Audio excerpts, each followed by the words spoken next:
Jagoro maduong' e kanisa mar PCEA, Reverend Robert Waihenya, owuok oko kendo siro lwedo paro mar chik magayo kaka itiyo gi mbui manochwo e kogno kod jatend piny William Ruto, kowacho ni mano biro konyo kelo luor kod tiyo makare gi mbui.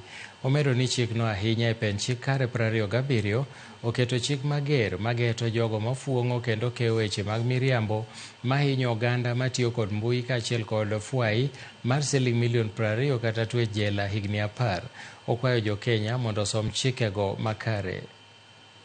Unga mkono ile sheria ambao imetiwa sahihi na president, ile ambao ina mambo ambao ni ya kudhibiti mambo ya mitandao na dhuluma ambazo zinaeneshwa katika mitandao, ili tukaweza kuwa na community au society ambao iko na nidhamu.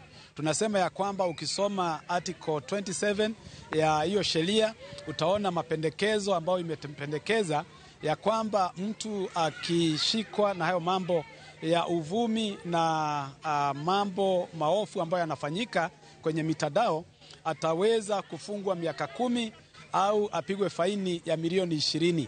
Na tunasema ni kwa sababu tumeshindwa na kujidhibiti sisi wenyewe, ni vizuri tukaweza kuunga hiyo sheria mikono ili tukaweza kuwa na society ambao iko na nidhamu.